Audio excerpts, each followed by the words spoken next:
Sunu Soxna Diarra, un don divin, une fierté, une référence par Borom Belel Mbacké. Qui est Soxna Diarra? L'historien vous dira que Soxna Diarra Bousso est née en 1833 à Goloré, petite localité du Fouta.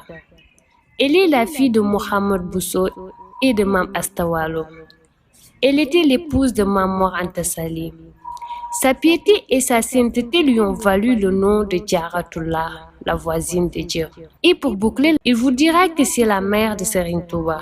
Vu l'envergure et la grandeur de son œuvre, l'on penserait qu'elle a vécu au moins un siècle. Mais non, son séjour terrestre n'a duré que 33 ans.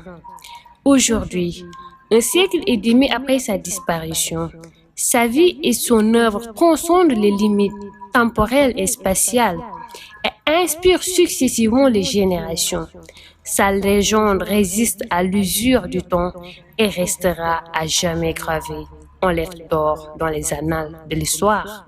Pour mieux immortaliser un récit historique, il faut se rendre au théâtre des événements. Donc levons l'ancre et mettons le cap sur Porokhane, où se situe le mausolée de la Sainte Dame.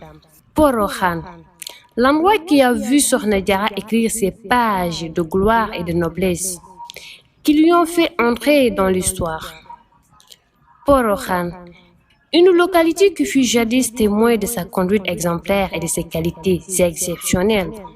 Porokhane, une localité qui est aujourd'hui la preuve indélébile de l'agrément d'Allah et de sa rétribution envers sa voisine, Diarratullah.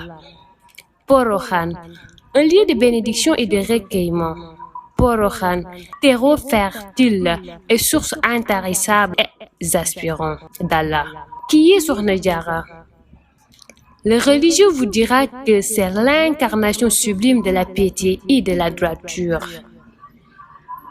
C'est elle qui a démontré de la plus belle des manières que le genre féminin n'est en aucun cas un obstacle pour atteindre les autres sphères de la sainteté.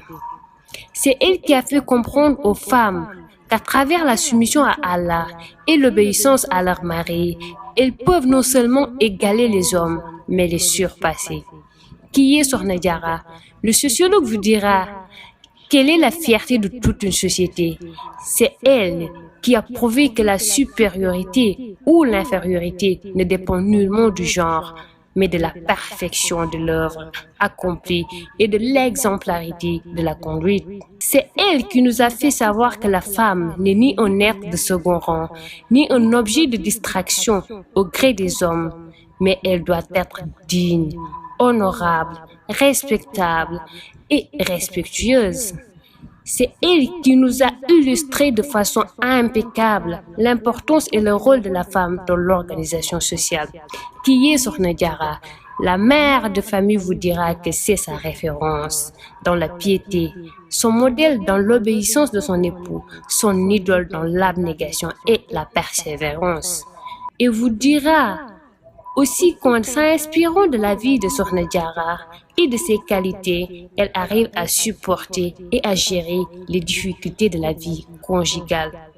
Enfin, elle vous dira que Soxna Diarra est tout simplement un don divin descendu sur terre pour honorer l'homme de façon générale, le genre féminin de façon particulière.